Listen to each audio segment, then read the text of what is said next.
इस सेशन में हम जीएसटी की जानकारी ले रहे हैं। पिछले सेशंस में हमने देखा कि इंडियन बिजनेस सिनेरियो क्या है, टैक्सेशन सिस्टम क्या है, जीएसटी क्या है, उसका इम्प्लीमेंटेशन क्या है और ड्यूल टैक्सेशन सिस्टम किस प्रकार से भारत में लागू किया जाएगा।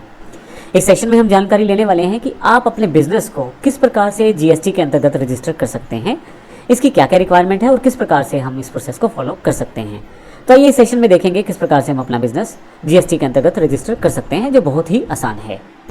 जीएसटी की रजिस्ट्रेशन के लिए आप भारत सरकार की gst.gov.in वेबसाइट पर जा सकते हैं। यहाँ पे यदि आप पे यूज़र आईडी पहले से है तो आप एग्जिस्टिंग यूज़र लॉगिन में जा सकते हैं, परंतु यदि आपके पास कोई भी आईडी पहले से नहीं है, अर्थात आप जीएसटी के लिए पहली बार रजिस्टर करना चाहते हैं, तो न्यू यूज़र लॉगिन पर क्लिक करें।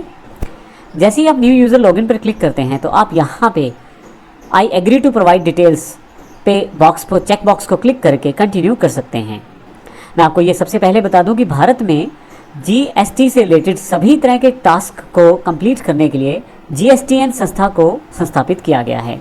जीएसटी से संबंधित सभी कार्यों की देखरेख करता है और जीएसटीएन आपको एक यूनिक कोड भी प्रोवाइड करता है, जो आपका जीएसटी आइडेंटिफिकेशन नंबर होता है, जिसे जीएसटीएन कहते हैं।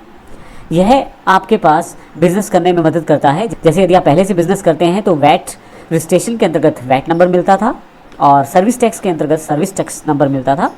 यहाँ पे आपको जीएसटीएन नंबर मिलता है। यहाँ चेक बॉक्स पर क्लिक करके कंटिन्यू कर सकते हैं।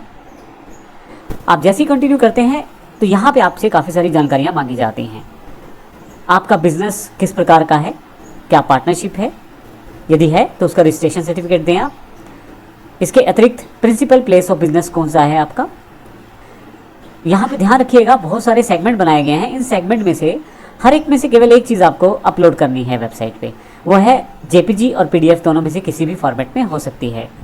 अब प्रिंसिपल प्लेस ऑफ बिजनेस को शो करने के लिए आप अपनी बैंक स्टेटमेंट का प्रयोग कर सकते हैं, कॉन्सेंट लेटर का, इलेक्ट्रिसिटी बिल इत्यादि किसी भी एक चीज़ को आप अपलोड कर सकते हैं।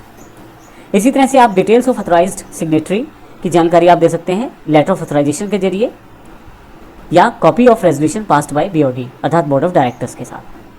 आप अपनी बैंक अकाउंट्स की डिटेल भी यहाँ पे उपलब्ध करवाएंगे। उसके लिए आप पासबुक का पहला पेज या बैंक स्टेटमेंट का प्रयोग कर सकते हैं। साथ ही आपको फोटो और इसके अतिरिक्त यदि आपके पास कोई सपोर्टिंग डॉक्यूमेंट है तो उसकी जानकारी भी आपको यहाँ पे अपलोड करनी पड़ेगी।